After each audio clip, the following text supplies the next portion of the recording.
Gosh, I'm glad I don't have to deal with radio static, but having to wade in water whilst I speak into a microphone sure is tricky. Is anyone out there? Is it hello? Hello? Oh, there's someone. Hello? I'm here. Oh my gosh. Is this Tarah Porter Sabogal? It sure is. Tarah, hello.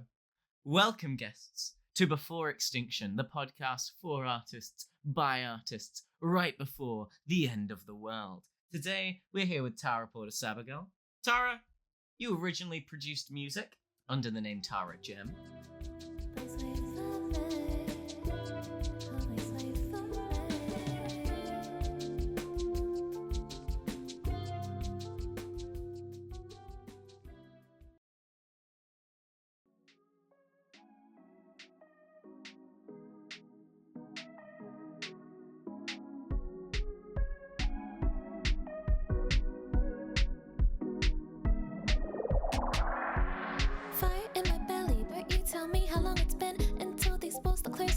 Until hunger start kicking in. I should throw it away. Promised it was only just a taste. Wouldn't want it to go to waste. I tell myself.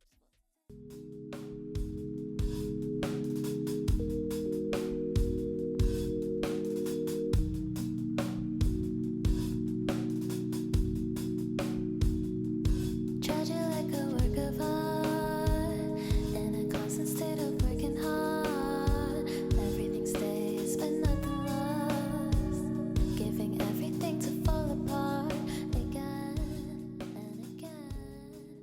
Since then, you've gotten into filmmaking, specifically animated films. Out of the 3 big projects you worked on, 2 of which you wrote yourself, what inspired you to make this change from writing lyrics to writing stories?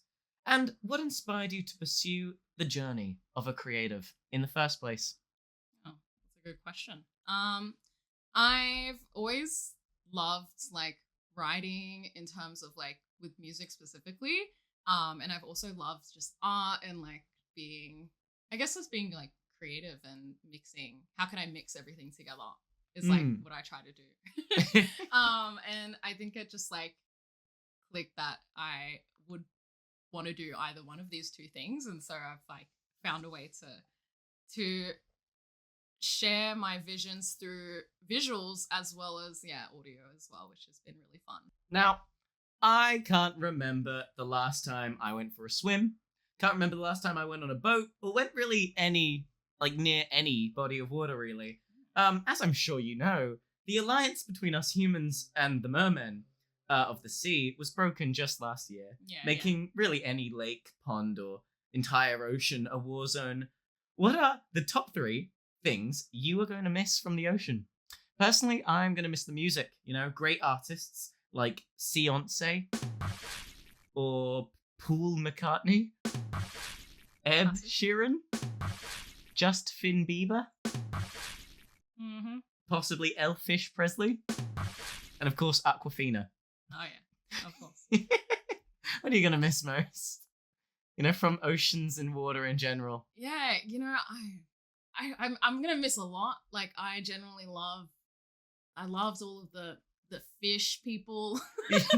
Yeah, I think that's a slur now, though. We should call them mermen. Sorry, Yes. merman. Excuse my language. Yes. There's the different types of personalities and characters you would meet. Yeah, and I think I like to take that in as my inspiration now. Well, I knew an eel who kept it real, Oh, for sure. They always do that. Oh, I did know a pufferfish who was a bit of a prick. Yeah. No, they can be.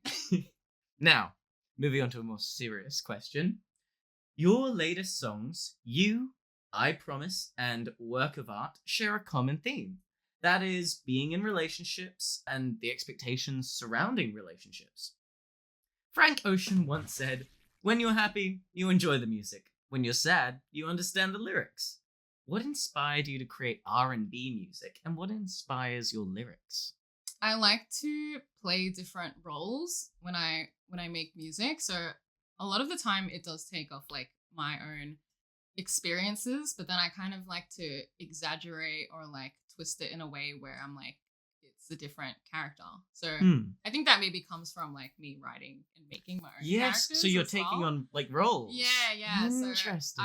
So like especially with like when I do major projects, so like EPs or even like I did like an album, and that was like one personality that would be like the main like person speaking. So it had little bits of me, but it was like super I just love like pushing that part of me that I feel like no one really gets to see. And that with R&B, I feel like is such like a perfect mix, because then you can get really personal while also making like super chill and also like, I don't know, just like relatable stuff. Interesting. Do you take any inspiration from like theater, perhaps? You know, obviously with like theater, musicals, a character, there are literal characters standing in to tell morals of the story. Yeah. Like, first thought that comes to mind, Hellfire, written from the perspective of an incel. So, yeah, is there an inspiration there? You know, I actually like, I'm not big in specific musicals. However, I love musical films and TV, of course. So I really love Steven Universe, which is like Steven Universe. A really big inspiration for me. And I love how like every like the characters and how they really show their personalities in the music, and I'm like I want to use that and then make that into more like of that R&B style rather than taking inspiration from that to put into more what's it called, like commercially, like if that makes sense. Like it's not specific musical, but like musical genre, but it's that kind of, because typically musicals are for musical people. So you're saying by turning it into R&B, by just turning up the meter of commerciality just slightly, by making it a little bit more digestible for everyone, you reckon you could access a wider audience? Yeah, for sure. I feel like it's I mean, it would be a little bit more. I wouldn't even say more, but just like from what I consume, as well as like that inspires me to make my own style of that and mix everything that I've kind of learned from film and just like what I listen to as well, and kind of create like a fusion of all of that. That's really cool. It's mixed media. I appreciate that. Makes sense as well, considering that now that you're going into music and animation. Now, sorry, I have to change the subject to something a little bit more topical and a little more serious. Now that the mermen are global enemy #1, what was your least favorite thing about those fish people?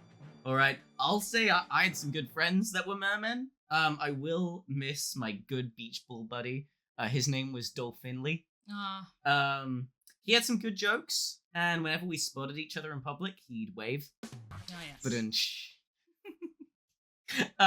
I will say though that the number of pool lanes that had to be built on top of the pre-existing bike lanes have made traffic terrible. I'm glad they're gone. You know what? Even if I get cancelled,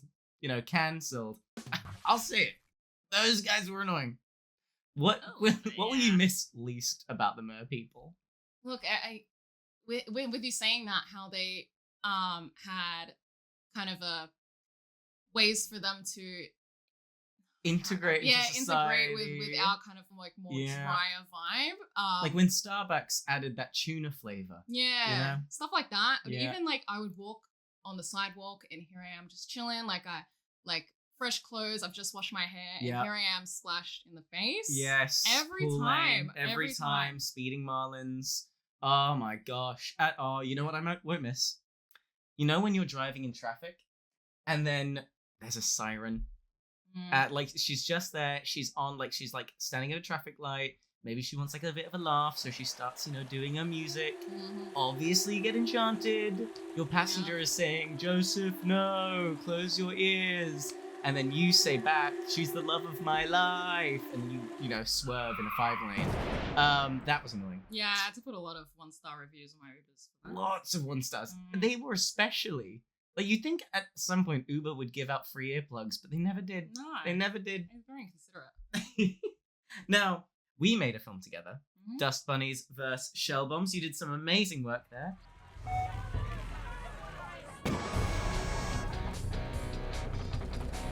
And were a real backbone of the team with the just sheer amount of animation you were able to produce. Before your primary experience with animation, before, your primary experience with animation was making your own film, Platform 3, which featured your own music as well.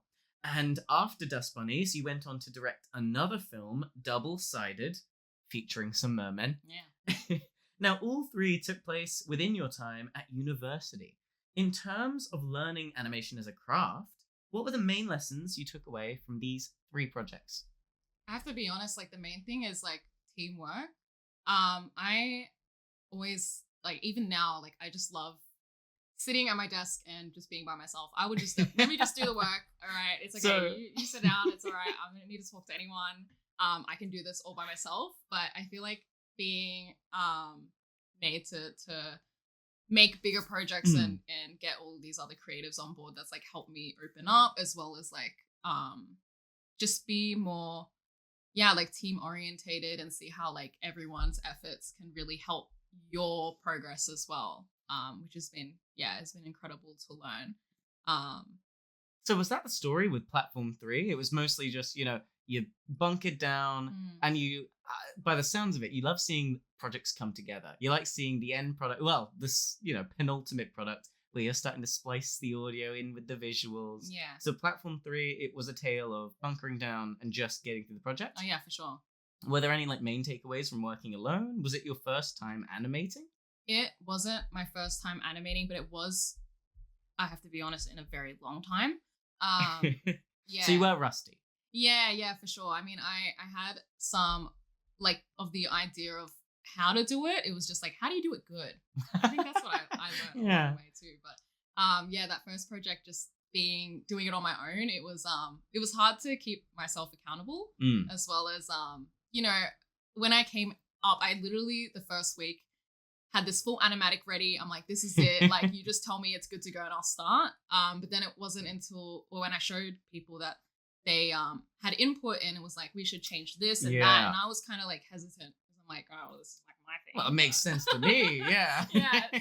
But then when I actually took that criticism on board, it ended up being like way better than I could have done. So I think that was like my first kind of Do you have any examples of like a scene you had to cut? From Platform 3? From Platform 3. Oh, there was actually a lot. There was right at the end. Oh, no. Was, a bit more of a abstract look into how the main character was going to interact with someone, and it was just like, I think it made more sense in my head than it did for other people. And so I had to do a lot of explaining for that. And I think that the fact that I couldn't show that and I had to give context, they were already like, it's not going to work unless you put more effort in. Yeah. And then we're just with the time, it was just better to cut it. So stuff like that, I felt like at the time I was like, well, I don't want to cut it. Like, this is going to be good. But then when I did, I'm like, I'm really glad I didn't keep that in there. So then a few lessons passed. New trimester, Dust Bunnies vs. Shell Bombs. Yeah. Random stranger, handsome stranger, but he is a bit weird. Comes up to you, blonde, glasses, totally ripped, bit pale, hasn't seen the sun in a while. Mysterious, but also understandable, humble, yet brave. Yeah, I wonder who. He could be anyone, but he comes up to you. Yeah. He says, "Oi, oi, I'm recruiting a team. I'm making a film. Do you want to be one of my minions? Do you want to be one of my goons?" He's also wearing a costume. He looks like a Batman villain. Yeah. And this is all happening at university. It's coming back to me now. Yeah. How was working for Dust Bunnies? But this would be your first large-scale team project? Yeah, I think my first team project, actually. Oh, gosh. Because I don't think I had actually worked technically on someone else's project or like with multiple people at that time. So it was very interesting at first, because I didn't really know the process, and I had jumped in on like the second half of production, and so I'm like, oh, like I don't know really what I'm doing, but like just tell me and I'll do it. So it's kind of still in that mindset of like, I'll just sit down and do what I do and then show you when it's done. Yeah. Honestly, kind of what we needed in that moment. Because that was, if it makes you feel any better, that was maybe my third time running a big project. It was the biggest project I'd ever run at that point. Yeah. And me and my producer, shout out to Damien. And shout out to my technical director, Martin. Shout out to everyone on the project. Yeah. Go watch it. Credits are amazing. Very hireable people on it. It was all it was all of our first times making a project this large and controlling and maintaining this many people.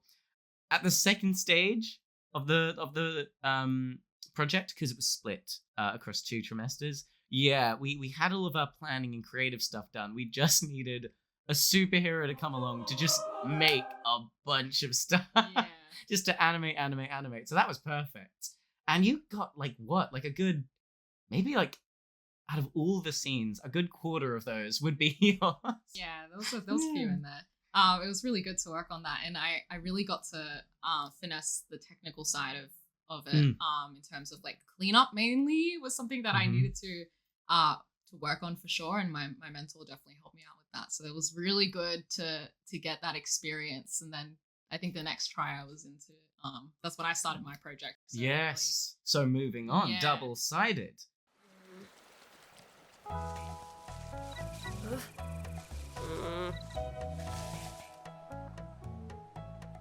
What are we learning from that?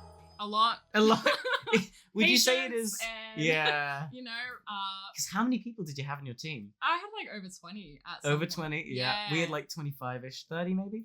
And first thing I noticed becoming a creative director, as opposed to an animator, is the higher up you go in the chain of command, the less fingers you have on the actual work itself. Yeah. You found something similar? Yeah, for sure. Half the time on Monday, I'm like, I'm going to be here for 10 hours today. This is awesome. I'm going to get so much done. And by the time 10 o'clock hit, I haven't really done anything. I've been mainly, it's just talking. Things up, talking it's to just people. yapping so much. Yeah, and it was a lot of planning I had to do. So I remember sitting down having to do 20 mood boards, and I'm like, I want to do anything else but this. But you need to do this stuff so that other people can help you. So it's that kind of prepping other people to do the work really took a lot of time, but I feel like it was so worth it. Yeah. And what was it like working with people? I mean, was there a lot of trouble? Did they come did they have other ideas for the creative direction? Did you outsource work? Yeah, I didn't really outsource it. All of it was through uni, which was good. There were some graduates, but everyone had a connection to JMC, which I kind of wanted to keep local to give as many people an opportunity to work on a project. But with the amount of people, it was really cool to see what everyone else's interpretation of the story was. But a lot of the time it was not too much input. I had some people, especially animators, work on it, who I would give them the shots, and then here it is, and then they would just do it. And then I remember one of them looking over at my computer while I'm showing one of my mentors the actual full animatic or the story reel at that time. And he was shocked because he's like, I didn't know that this happened. It was when she was drawing in her eyeball, and and he was so shocked. I'm like, you've been working on this for 3 weeks. Why do you? But I feel like it's that. Well, that's interesting. So for Dust Bunnies, we had weekly meetings. We tried to at least get everyone caught up to speed with where the project was at and all of the different assets. Did you do something similar? No.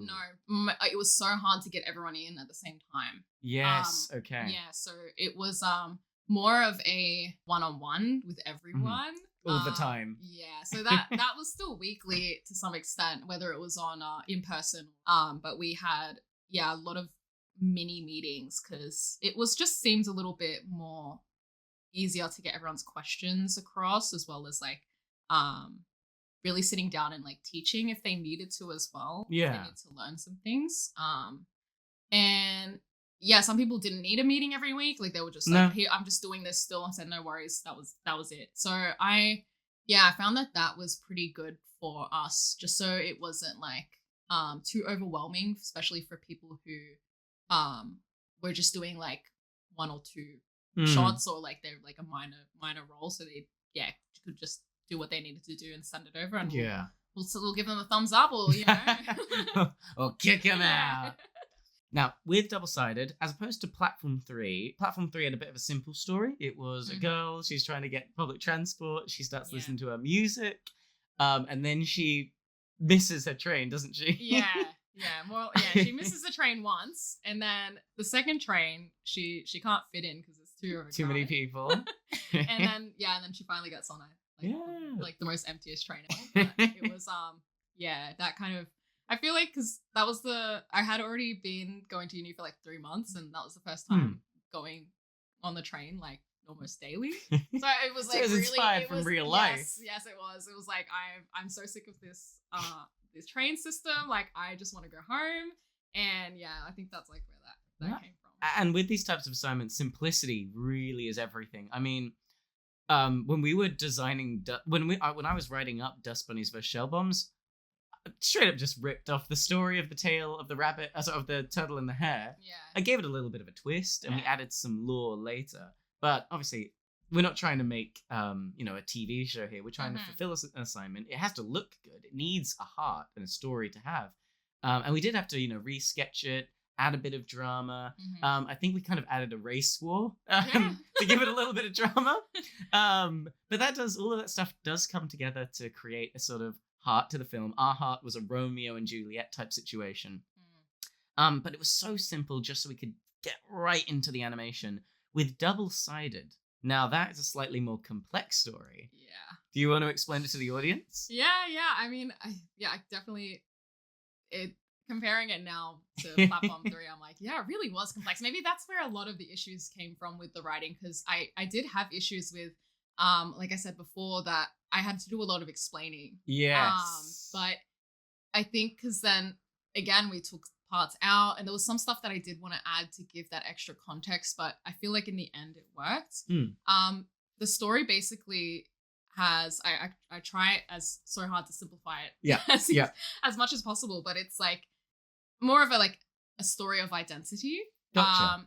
Between these two girls and how they have their own issues with identity. So it's so it has like the main character Delta with the purple hair. She kind of doesn't really care. Like she's like, I don't want to see people, and she's meant to be this kind of like, she's not socially with awkward, like that kind of stuff. We just can get a bit basic, but I feel like what we did with that was turn it into a like kind of realization that she is worth it. Like she is like, like she's happy to be where she is. So that's kind of her arc. And then is her name meant to be a pun? They're all like water related names. I don't know if it's not technically meant to be a pun, but they're all like based off that. So I've got Delta, which is the main one. Well, Delta's also in maths the sign of change. Oh, really? Yeah, well, there you go. No, that was on purpose. That was on purpose. Yes. One of the most terrifying things about the ocean is something called delta P, where delta represents change and P represents pressure. Might get a little gory for a second. Yeah, it's not the sharks you should look out for, or the jellyfish that can kill you. Delta P is, pressure does terrible things to a body. If you are in an area of low pressure if you're in an area of high pressure next to an area of low pressure, well, water likes to travel where there's, less pressure. Yeah. And so it doesn't matter if you're like in a giant bit of iron armor, if a little hole opens up, it's... Yeah, implosion. Yeah, implosion. So, Delta, that's one of the puns. And then our other character is Nami, who is, you said a girl, but for the record, folks, she's a fish person. A fish person. She's a goddamn gill haver. She's yeah. I know. I had to take inspiration, from our situation here. Yeah. And that's exactly how I take that inspiration from life. Yeah. Take it, yes, from the political ties between the land and the sea. Yeah, yeah. So she was like really fun to make. I took a lot of... She is cool. Yeah. She's an interesting twist on the whole merman trope, because she's made of liquid. There's some elements to it where it's just not like physically possible, I guess, but I think that's what makes Nami Nami. For context, folks, Nami's, I suppose, identity crisis is that her crisis is trying to steal an identity. She tries to steal the identity of Delta. And there's this really, really fun scene in which she morphs her appearance. And it starts off normal, like, she steals the t-shirt, she combs her hair. And then she takes a Sharpie, stabs it right into her pupil. And because she's made of water, it just stains her eyes the color she needs them to be. Yeah. It actually took, there you go, another inspiration bit. But when, this is for the makeup wearers out there, sometimes when I would put on eyeliner. You need to change your eye color. You can stab yourself. You can technically can. I had so many times where I put eyeliner in my eye, on my eye, sorry, but it does get in the eye, and then there's just ink.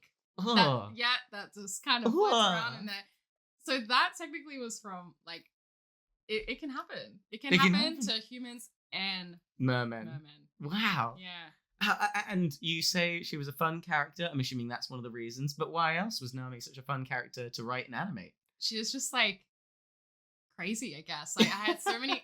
I really, when I first wrote the script and her and how her transformation is, it was very tame. I feel like I was scared to push it.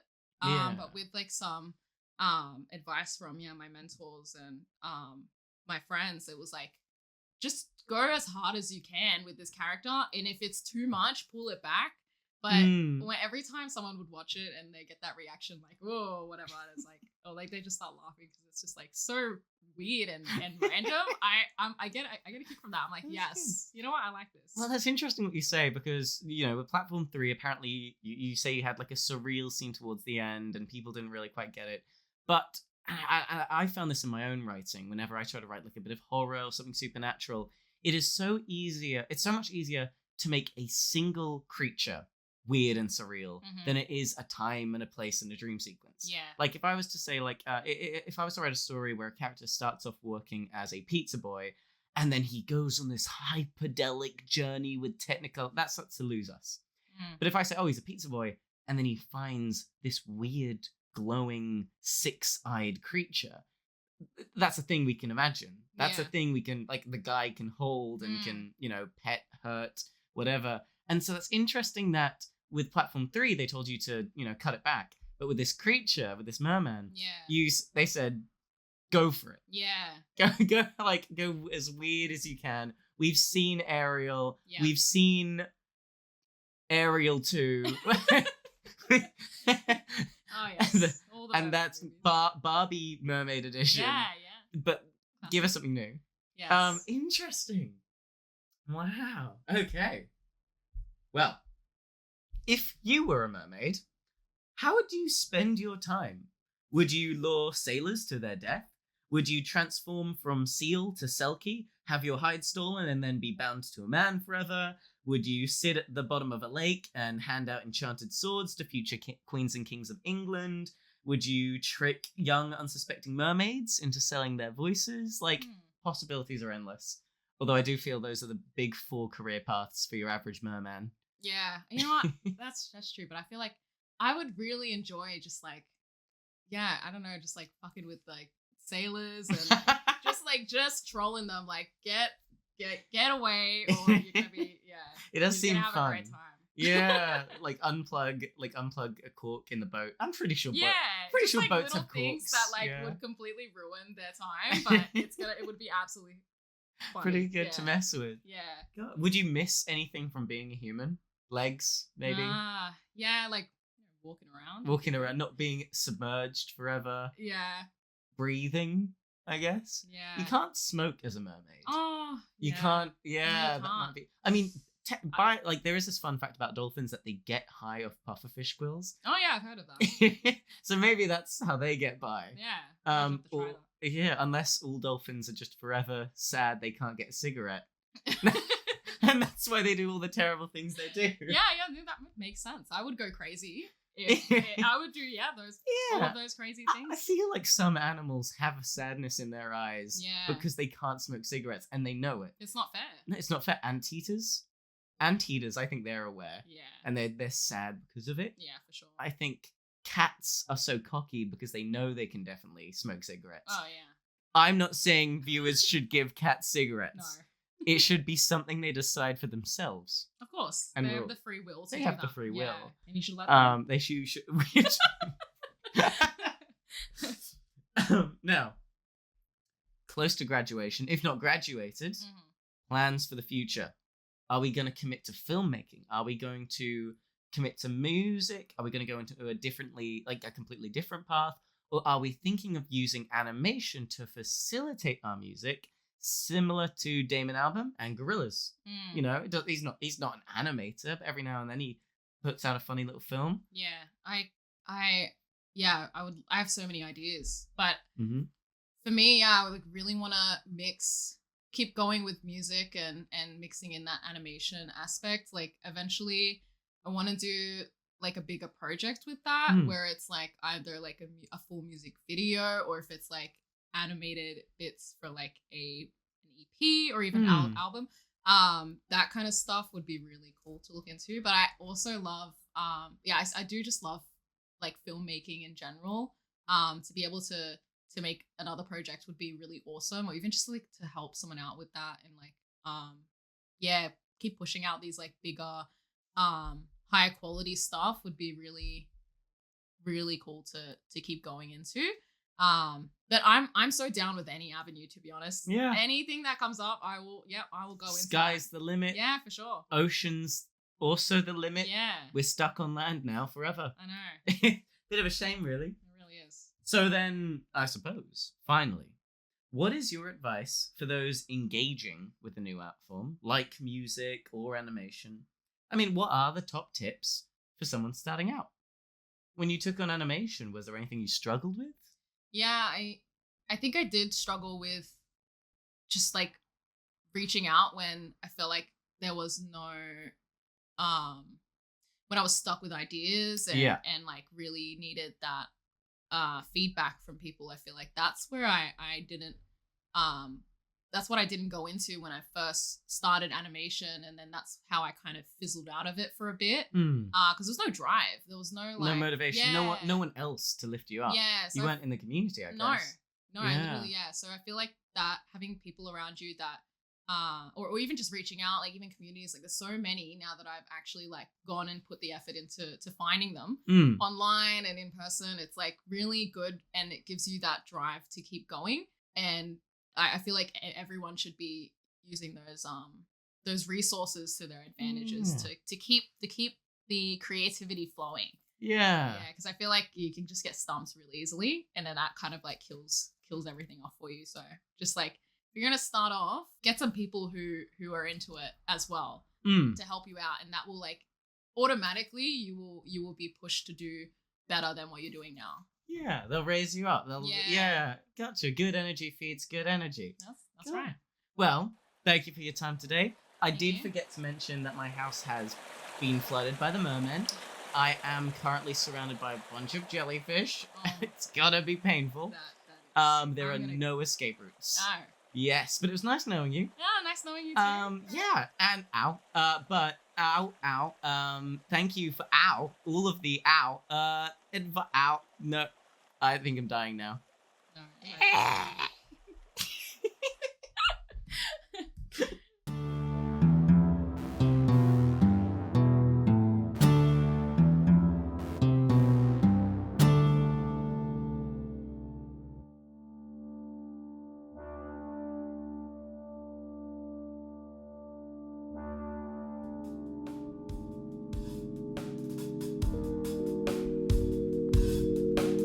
And thank you, folks, for listening to another episode of Before Extinction. If you're interested in Tarah's music, you can find her music on Soundcloud at Tarah Gem, spelled TarahJem. If you're interested in her animations, film, fan art, and original visual works, you can find her on Instagram at Gem Animations, spelled JEM Animations.